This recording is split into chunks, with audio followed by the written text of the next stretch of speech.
So I'm starting to realize that the Kardashian family are like an American Machiavelli family. They're just like magicians. How they stay relevant. They've been relevant now for a decade. That's insane to me. Let's talk about this. So the latest Kardashian news is that Rob Kardashian, the one who gained a lot of weight and had an eating disorder after being shunned and fat shamed by the family, he's always kind of been the outcaster, not fitting in with the girls and their fame-seeking personalities. He's been more of the standoffish one. He was never in the show a lot. When he was, it was usually when he had a girlfriend because he's always played well off of love. Like he's the lovable Kardashian, right? Like he didn't really have an agenda, or so it seemed.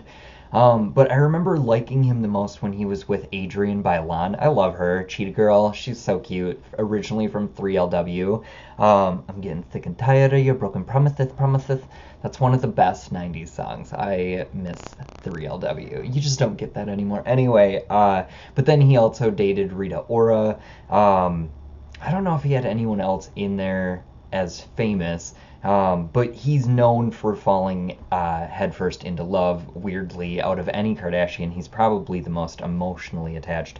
And they related a lot of it to him losing his father as a young boy and having to be the man of the house. And I can see all of that playing out. And with a mom like Kris Jenner, I wonder how that was growing up. And then transitioning over to Bruce Jenner being your dad. And I wonder if they ever really connected that well. And is Kris Jenner still going Kris Jenner, or is she gonna go Kardashian, or is she gonna go maiden name?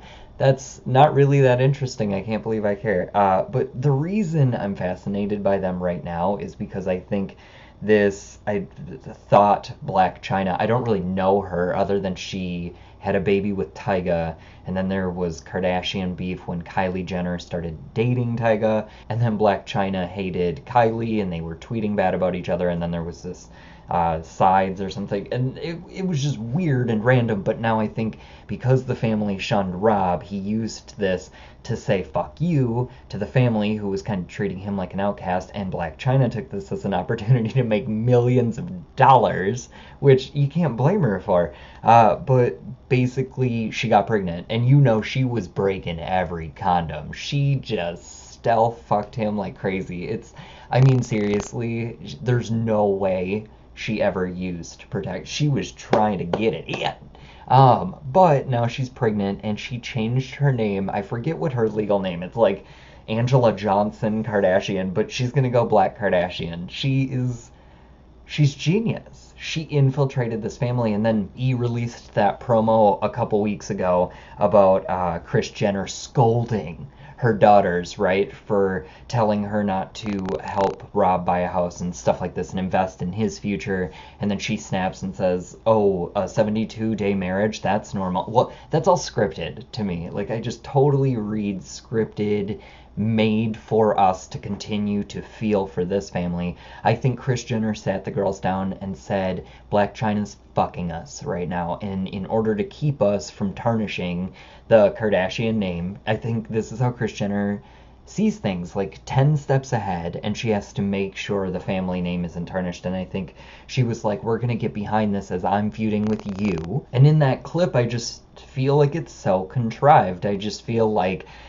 Kris Jenner had told them, hey, we need this to get heated. I'm going to stand up for my boy so we can start to sway opinion.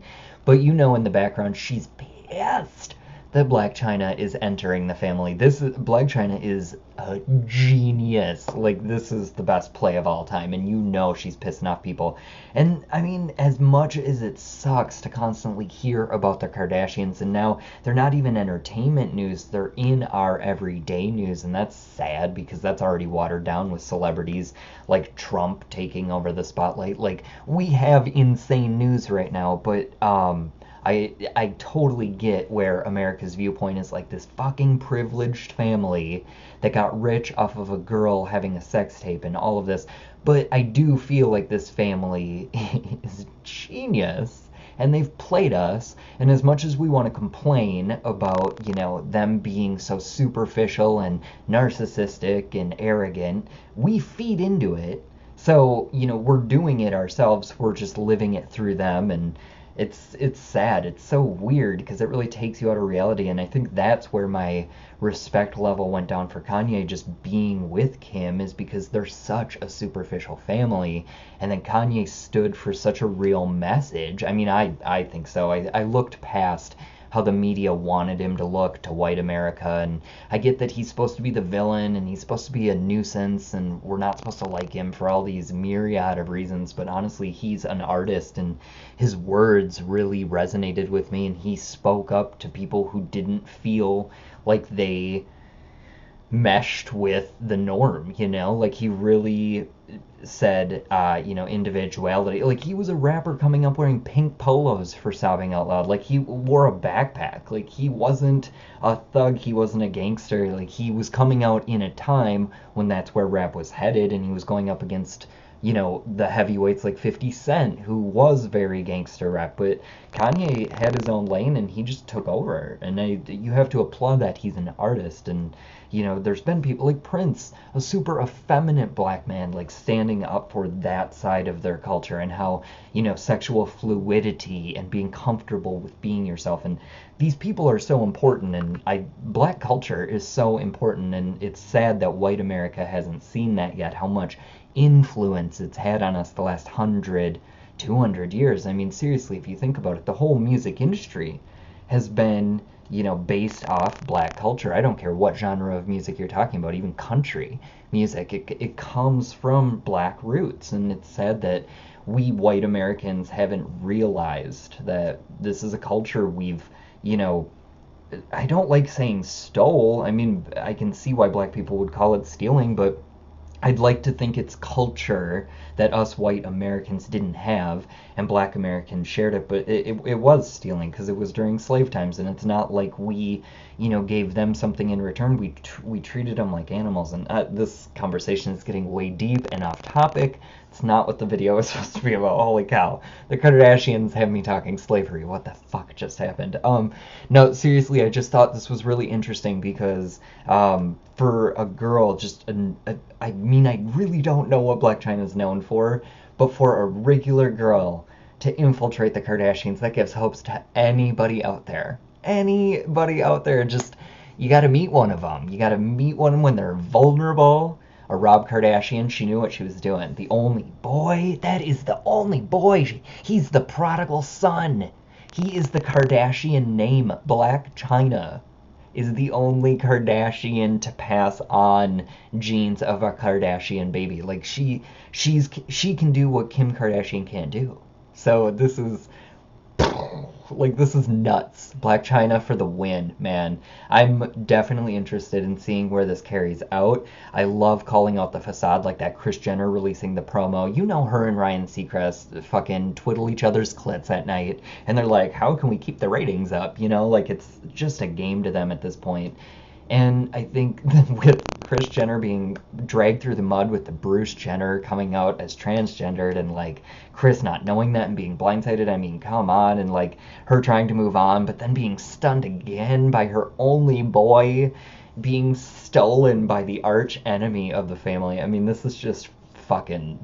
I mean, it's definitely karma. This is karmic energy coming back at them because they do live a privileged life, and they have this facade of caring and wanting to give back. And I used to love Chloe. I connected with her so much, and I thought she was so real, but she's gotten so fake. When she slimmed down, wow, she lost her she just lost her truth, and she's just ego. All that bleach and the fake nails got to her head, man. It's too bad because she was a cool kid. And I like to still think that Kendall is something unique. She distances herself from the family a little bit. I like her modeling career. I think she's stunningly beautiful. They all are. I mean, seriously, well, I'm not a big Kourtney fan. Kourtney's never really been pretty to me. I don't know. But I just wanted to make this video. I don't know why. I thought it was fascinating how Blac Chyna snuck her way in there. And if you have opinions on it, leave them below in the comments. And, I'm sorry for wasting your time on this video. If you skipped today's, no blame. Like, I totally get it. This was dumb. Anyway, take care of yourselves for the rest of the day, and I will talk to you tomorrow. Peace.